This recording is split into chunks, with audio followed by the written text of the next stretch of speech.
Hello students, today we will be discussing on our bio class. We will be studying chapter cell, that is the first chapter of bio in science.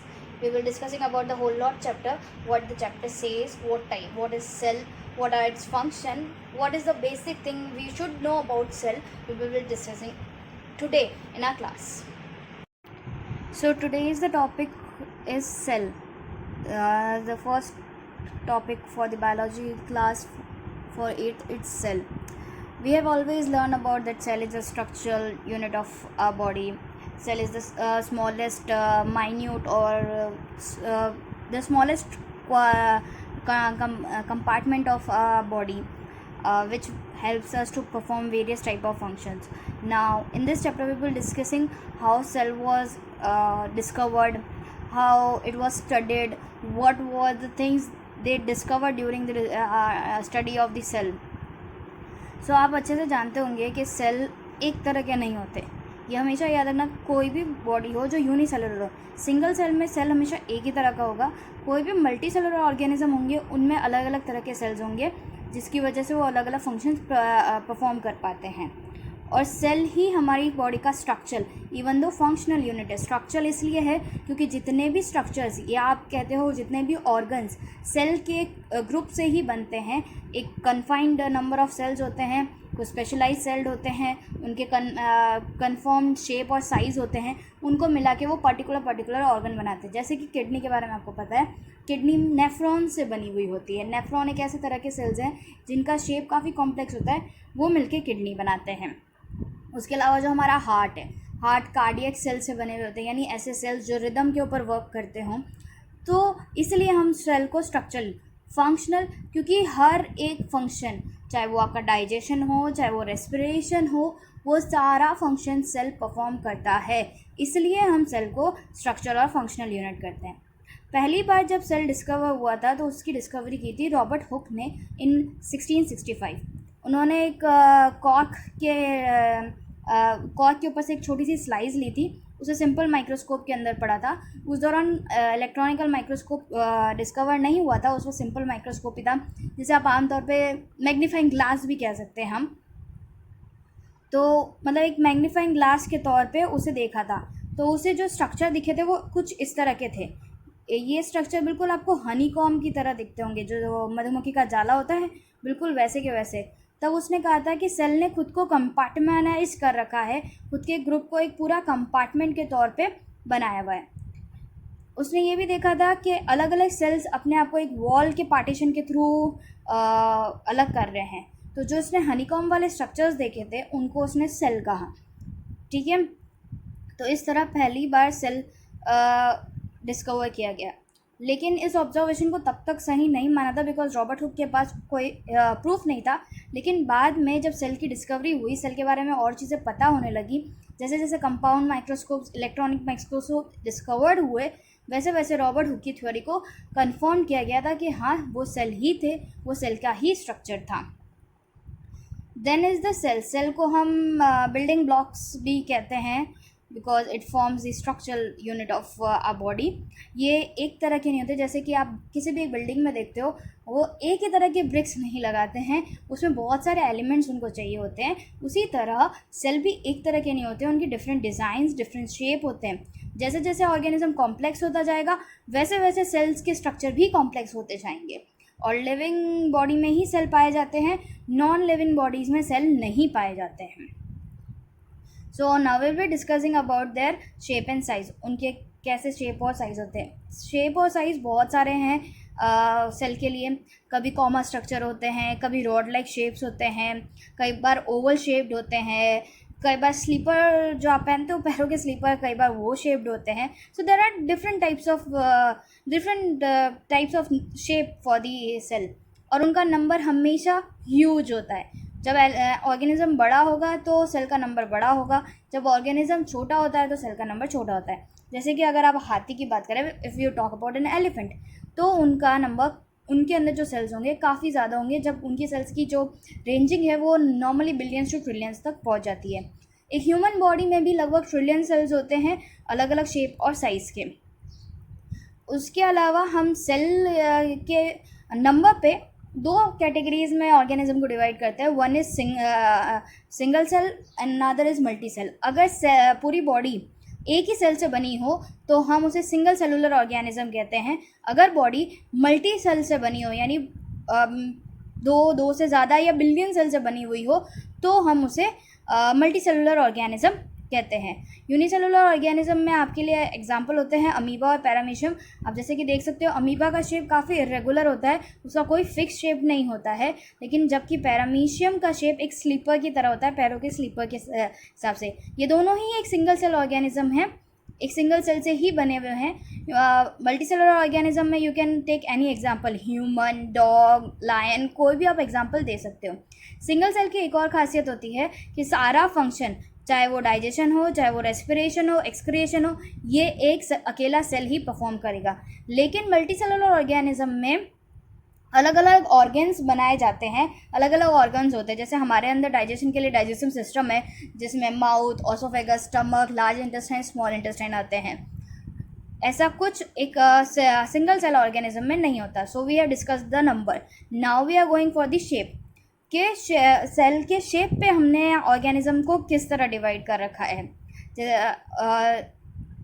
जैसे कि मैंने आपको कहा था, बहुत different varieties of shape होते हैं। आप यहाँ देख सकते हो कि ये रॉड लाइक स्ट्रक्चर है, बेसिकली ये आपका मसल सेल होता है।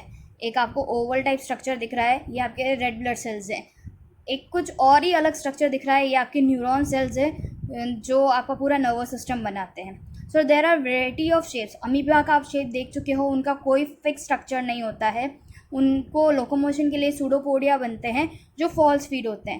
मैं आपको दिखा देती हूँ कि सूडोपोडिया कैसे दिखते हैं। वो फॉल्स फीड होते हैं, जब भी अमीबा को मूवमेंट करना हो तभी। ये जो आउटग्रोथ दिखती है ना आपको ऐसे, ये आउटग्रोथ, ये रेगुलर आउटग्रोथ, इसी से सूडोपोडिया बनते हैं और इसी के हेल्प से वो लोकोमोट कर पाते हैं। तो पैरामीशियम में आप देख चुके हो कि इनके पास हेड लाइक स्ट्रक्चर्स होते हैं। You have seen this head like structure. ये जो भी हेड लाइक स्ट्रक्चर्स आपको दिख रहे हैं, ये पैरामीशियम को लोकोमोशन के लिए हेल्प करते हैं, मूवमेंट के लिए हेल्प करते हैं। Then another example is of white blood cell. White blood cell एक सिंगल सेल होता है जो बिल्कुल इंडिपेंडेंटली एग्जिस्ट के लिए हेल्प करते हैं, मूवमेंट के लिए हेल्प करते हैं। Then another example is of white blood cell. White blood cell एक सिंगल सेल होता है जो बिल्कुल इंडिपेंडेंटली एग्जिस्ट करता है, जैसे कि एक अमीबा एग्जिस्ट करता है। बस यही डिफरेंस है कि वाइट ब्लड सेल ब्लड के अंदर होता है। मैंने नीचे आपको ऑलरेडी बता चुके हैं, ये हमारे ह्यूमंस में होने वाले 3 अलग अलग तरह के सेल्स हैं। इसके अलावा भी बहुत सारे सेल्स होते हैं जो शेप में अलग होते हैं। यहाँ पे आपको 3 एग्जांपल दिए हैं। First is red blood cell, जो ब्लड के अंदर होता है। सेकेंड इज़ मसल सेल, जिसके थ्रू आपकी सारी मसल्स बनती हैं। And third is nerve cell. इसको नर्व सेल भी कहते हैं और इसको न्यूरॉन भी कहते हैं। ये एक दूसरे से कनेक्ट होते हैं, यानी ये एक नर्व सेल दूसरे नर्व सेल से कनेक्ट होगा, दूसरा तीसरे नर्व सेल से कनेक्ट होगा। इस तरह ये पूरा नर्वस सिस्टम बनाते हैं हमारी बॉडी में, जो अलग अलग बॉडी पार्ट्स में काम करते हैं। Then we goes with the next is size. जैसे कि आपको पहले ही बता चुकी हूँ कि सेल की अपॉन द ऑर्गेनिज्म डिपेंड करती है कि साइज़ क्या होगी। जो स्मॉलेस्ट सेल्स होते हैं उसे हम उसकी साइज़ हम कैलकुलेट करते हैं माइक्रोमीटर या माइक्रोन में। जो स्मॉलेस्ट सेल्स होते हैं, स्मॉलेस्ट सेल्स यानी जैसे बैक्टीरिया के सेल्स हुए, जैसे वायरस के सेल्स हुए, या ऐसे कोई माइक्रोब्स जो हॉट स्प्रिंग्स वगैरह में रहते हैं, उनके वो स्मॉलेस्ट सेल्स की कैटेगरी में आते हैं। उनके सेल का जो डायमीटर होता है या जो लेंथ हम मेजर करते हैं वो माइक्रोमीटर या माइक्रोन में करते हैं। इसके अलावा जो स्मॉलेस्ट सेल है वो 0.1 to 0.5 माइक्रोमीटर या माइक्रोन तक जाता है, जो एक बैक्टीरिया का है। और जो लार्जेस्ट सेल है, जो लार्जेस्ट सिंगल सेल है, उसका जो डायमीटर है वो 170 mm into 130। This mm is micrometre, not millimetre, it is micrometre. वो जो है एग ऑफ द ऑस्ट्रिच का सेल है। ऑस्ट्रिच का सेल सबसे बड़ा होता है compare to any other single cell, and the smallest single cell is of a bacteria which is ranges from 0.1 to 0.5 micrometre. उसके अलावा जो एलिफेंट्स हैं उनके भी सेल्स बड़े होते हैं, लेकिन वो पूरा का पूरा ऑर्गेनिज्म है। अभी जो आपको एग्जांपल दिए हैं वो सिंगल सेल के एग्जांपल थे, कि जो बैक्टीरिया है वो सिंगल सेल होता है, इस वजह से उसका जो डायमीटर आपको दिया हुआ है 1.1 to 0.5 माइक्रोमीटर। और जो ऑस्ट्रिच का सेल है यानी एग है, एग, एग एक सिंगल सेल होता है, ऑलवेज रिमेंबर वो यूनिसेलुलर चीज़ है, मल्टी सेलुलर नहीं होती है। उसके बाद जब अंडे से बच्चा निकलता है तो वो मल्टी सेलुलर ऑर्गेनिज्म होता है, लेकिन जब एग होता है तब वो सिंगल सेल ऑर्गेनिज्म होता है। उसके अलावा the size of cell has no relation with size of body. Size of cell से साइज बॉडी की साइज से कोई फ़र्क नहीं पड़ता। अगर आप देखा जाए तो रेट में ज़्यादा सेल होते हैं एज़ कम्पेयर टू एलिफेंट, क्योंकि एलिफेंट भले ही ब्रॉड हो लेकिन रेट को ज़्यादा फंक्शन परफॉर्म करने पड़ते हैं, ज़्यादा मैसेजिंग ट्रांसफ़र करनी पड़ती है। इस वजह से साइज़ बड़ी हो इसका मतलब ये नहीं कि वहाँ पे सेल्स भी अलग अलग काम के लिए बड़े हों। जो भी साइज ऑफ सेल है वो relate to its function, not with its relation. Cell का रिलेशन ऑर्गेनिज्म की बॉडी के साइज के हिसाब से नहीं होगा, सेल का रिलेशन ऑर्गेनिज्म के फंक्शन के साथ हो जाता है।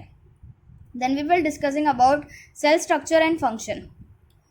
अलग अलग सेल्स जो अलग अलग स्ट्रक्चर्स होते हैं, नॉर्मली जो एक ऑर्गन बनता है वो सेम स्ट्रक्चर और फंक्शन से बनता है। ऐसे सेल्स जिनका स्ट्रक्चर सेम हो और सेम फंक्शन परफॉर्म करते हो उनको ही हम एक ऑर्गन बनाते हैं। लेकिन जैसे जैसे इवोल्यूशन हुआ, जैसे जैसे हायर ऑर्गेनिज्म बने तो क्या किया गया, जैसे आप अब एग्जाम्पल ले लो अपना डाइजेशन सिस्टम। उन्होंने क्या, अगर माउथ और स्टमक का स्ट्रक्चर सेम करेंगे तो फीचर मतलब आप फिट नहीं कर पाओगे उसे एक ह्यूमन बॉडी के अंदर। इसलिए ये नोटिस किया गया बाद में कि organ are made up of different type of cells which may perform the similar function. They perform similar function but they have different structures. और उसी तरह कई बार होते हैं कि ईच ऑर्गन्स में system simple different function perform करता है, फिर भी they make an full organ. Each organ in the system performs different function such as digestion, assimilation and absorption. Similarly, different organs of a plant perform specific and specialized function. जैसे कि root का काम होता है कि water और minerals को absorb करना, उसी तरह लीफ का काम होता है सिंथेसिस ऑफ फूड करना, और ये दोनों ही अलग अलग स्ट्रक्चर्स हैं। तो इनके स्ट्रक्चर्स भी अलग होते हैं और इनके फंक्शंस भी अलग होते हैं, लेकिन कंबाइनली वो एक ऑर्गेनिज्म बना सकते हैं। when cells combine or get connected with each other, they form a tissue. A group of cells performing specific function forms a tissue. अगर ऐसे सेल्स जो एक स्पेसिफिक फंक्शन बना रहे हैं, रादर उनका शेप डिफरेंट हो कोई फ़र्क नहीं पड़ता, लेकिन अगर वो सेम फंक्शन परफॉर्म कर रहे हैं तो उसे हम एक टिश्यू कहते हैं। देन सेल के पार्ट्स क्या होते हैं, सेल किन किन चीज़ों से मिलकर बना हुआ होता है। सबसे पहला पार्ट होता है सेल का सेल मेम्ब्रेन। ये सेल की आउटरमोस्ट कवरिंग होती है, सेल के सबसे बाहर की तरफ जो परत होती है उसे हम सेल मेम्ब्रेन कहते हैं। उसके अलावा इसे प्लाज्मा मेम्ब्रेन भी कहा जाता है। उसके बाद होता है सेल के अंदर एक लिक्विड टाइप फ्लूइड फ्लो कर रहा होता है, सेमी लिक्विड होता है, पूरी तरह से लिक्विड नहीं होता, जैसे कोई जेली हो उसी तरह एक लिक्विड फ्लो करता है सेल के अंदर, जिसे हम कहते हैं साइटोप्लाज्मा। उस साइटोप्लाज्मा के सेंटर में एक चीज़ होती है जो पूरे सेल को फंक्शन करवाती है, उसको चलाती है या गवर्न करती है, उसे हम कहते हैं न्यूक्लियस। तो सेल के 3 इंपॉर्टेंट पार्ट होते हैं। पहला है सेल मेम्ब्रेन, जो आउटर मोस्ट लेयर होती है सेल की, जिसे हम प्लाज्मा मेम्ब्रेन भी कहते हैं। दूसरा है सेमी फ्लूइड, जो सेल के अंदर फ्लो करता है, उसे कहते हैं हम साइटोप्लाज्मा, और उसी के अंदर रहता है न्यूक्लियस। साइटोप्लाज्मा और न्यूक्लियस सेल की मेम्ब्रेन के अंदर होते हैं। सेल की मेम्ब्रेन उन्हें बांध के रखती है, बाइंड करके रखती है। So the cytoplasma and nucleus are enclosed within the cell membrane and are also called as plasma membrane। जैसे कि मैंने पहले ही बताया कि सेल मेम्ब्रेन को प्लाज्मा मेम्ब्रेन भी कहते हैं। सेल मेम्ब्रेन एक सेल से दूसरे सेल को डिफर कराती है, सेपरेट कराती है।